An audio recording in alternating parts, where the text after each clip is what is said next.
Indah dapat dibeli dengan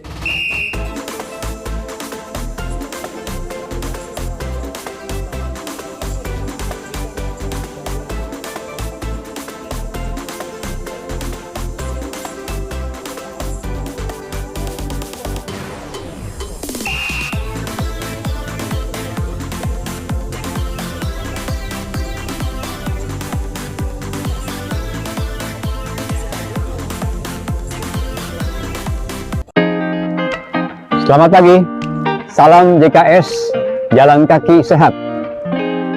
Berapa kecepatan ketika kita berolahraga jalan kaki? Apakah kecepatan itu penting?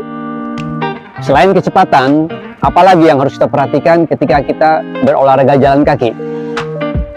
Teman-teman, melalui video ini, saya ingin sharing berdasarkan pengalaman saya yang masih terbatas dan sebagai pejalan kaki pemula. Saya memulai olahraga jalan kaki ini sebenarnya sudah lama, sejak 5-10 tahun yang lalu. Tapi zaman dulu, saya tidak pernah memperhatikan kecepatan. Pokoknya kalau saya ada waktu ya saya jalan. Nah, berdasarkan buku-buku yang saya baca, ya mau nggak mau kan kita mesti belajar ya. Dari buku-buku yang saya baca, kemudian saya juga melihat beberapa profesional pejalan kaki. Mereka itu sangat konsen pada beberapa parameter, diantaranya kecepatan, waktu, dan jarak. Bahkan secara medis, ada hal yang perlu kita perhatikan, yaitu denyut jantung. Ya, ini sangat penting sekali, terutama bagi teman-teman yang mungkin memiliki gejala penyakit jantung atau stroke. Tetapi ada juga teman saya yang ketika dia berjalan kaki, dia tidak peduli akan hal itu semua. Yang penting tercapai 400 kalori. Ya, karena konsen dia adalah 400 kilokalori. Setelah itu dia berhenti. Ada juga yang konsen masalah langkah. Ya, setelah dia mencapai langkah 6.000 atau maksimal 10.000 langkah, dia selesai. Nah, dari beberapa pengalaman yang saya dapat, ya walaupun masih sangat terbatas, saya mencoba membagi jalan kaki menjadi 4 macam. Yang pertama, jalan kaki dengan kecepatan sekitar 12 menit per kilometer. Nah, ini biasanya kita lakukan ketika kita memang mau santai, ya, jalan kaki santai namanya ya. Ya, sambil ngobrol-ngobrol dengan teman, barangkali teman lama atau mungkin sahabat baru, ya.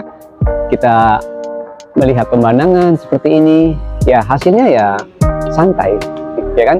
Dan biasanya kalau kita bisa mencapai jarak 5 km per jam, rasanya sudah normal. Yang kedua, yaitu jalan kaki agak cepat.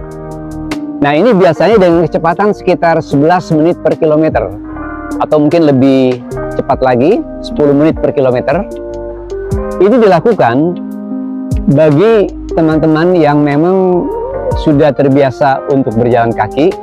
Ya, karena ketika kita berjalan kaki dengan kecepatan 11 atau 10 menit per kilometer, kita udah setengah berlari. Ya, jadi udah terengah-engah begitu. Dan apa manfaatnya? Ini bagus sekali bagi teman-teman yang ingin menurunkan berat badan. Ketika kecepatan tercapai seperti itu, maka akan terjadi pembakaran lemak yang optimal di dalam tubuh kita. Juga bagi teman-teman yang penderita hipertensi, mau mengurangi gula darah, diabetes, ya, atau mau melatih jantung, ya, melatih paru-paru, dan yang lebih penting bagi saya adalah melatih otot, ya, supaya otot kita tidak hilang. Tentunya juga melatih tulang, ya. Kita tahu kan, dengan otot yang kuat, tulang yang kuat, maka kita akan terhindar dari berbagai macam penyakit. Kemudian yang ketiga, jalan kaki jarak menengah dan jarak jauh. Menengahnya sekitar 10 km, jauhnya bagi saya adalah 15 km. Ya, saya belum bisa mencapai 21 km ya. Untuk melakukan jalan kaki seperti ini, jarak seperti ini, kita harus punya strategi yang lumayan ya. Dalam arti gini, jangan tergesa-gesa.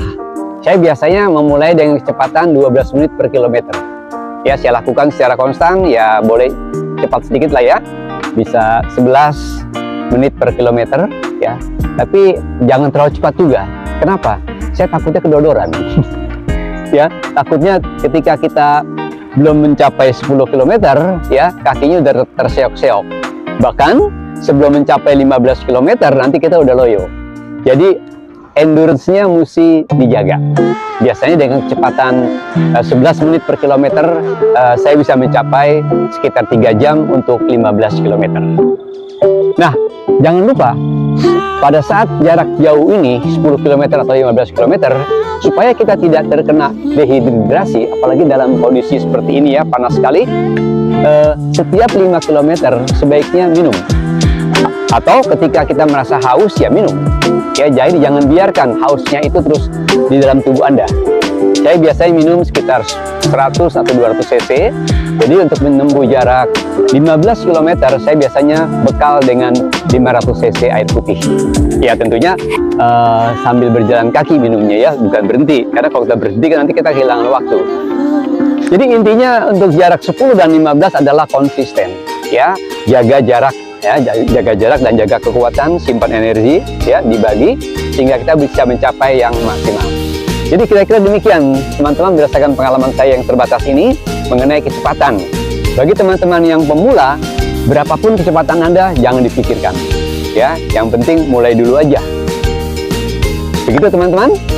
Semoga ini bermanfaat dan kalau ada hal yang kurang berkenan tolong dicatat, ditulis di komen ya. Terima kasih. Salam JKS, jalan kaki sehat.